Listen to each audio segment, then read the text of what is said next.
Hello everyone, Varalakshmi వ్రతం ప్రసాదాల్లో episode 1 చక్కెర పొంగలి. టెంపుల్ స్టైల్లో అరోమా వచ్చేటట్లు అచ్చం గుడిలో టేస్ట్ అయితే వస్తుంది. నేను వీడియోలో చూపిస్తున్న మెజర్మెంట్స్తో ట్రై చేస్తే బెల్లం పొంగలి కన్నా ఈ చక్కెర పొంగలి వచ్చే టేస్ట్ నెక్స్ట్ లెవెల్ అండి.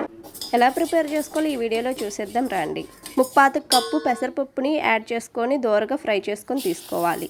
అదే కప్పుతో 1/2 కప్పు బియ్యాన్ని యాడ్ చేసుకొని వాటర్ పోసుకొని శుభ్రంగా ఒకసారి వాష్ చేసుకొని తీసుకోండి. అదే కప్పుతో 3 కప్స్ వాటర్ అయితే పోసుకోండి. స్టవ్ ఆన్ చేసుకొని పెట్టుకొని రైస్ కుక్ అయ్యేంత వరకు కుక్ చేసుకోండి. రైస్ కుక్ అయిందో లేదో చెక్ చేసుకొని 1 కప్పు షుగర్ అయితే యాడ్ చేసుకోండి.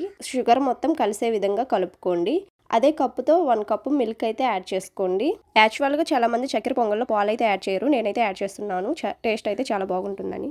1 లేదా 2 స్పూన్స్ నెయ్యి యాడ్ చేసుకోండి. అలాగే ఇలాచీని కూడా యాడ్ చేసుకోండి. కొంచెం అంటే కొంచెం నేను వీడియోలో చూపిస్తున్నట్టుగా పచ్చికర్పూరం అయితే యాడ్ చేసుకోండి, టెంపుల్ అరోమా రావాలంటే. ఫైనల్గా నెయ్యిలో ఫ్రై చేసుకున్న కాజు కిస్మిస్ని అయితే యాడ్ చేసుకోండి. మొత్తం ఒకసారి కలిసే విధంగా కలుపుకోండి. అంతేనండి, ఇలా ఈజీగా చక్కెర పొంగల్ అయితే ప్రిపేర్ చేసుకొని అమ్మవారికి సమర్పించండి. ఇలాంటి వీడియోస్ మిస్ కాకుండా ఉండాలంటే నా ఛానల్ని సబ్స్క్రైబ్ చేసుకోండి. మీకు ఏ రెసిపీ కావాలో నా కామెంట్ బాక్స్లో షేర్ చేసుకోండి, తప్పకుండా వీడియో చేసి పెడతాను.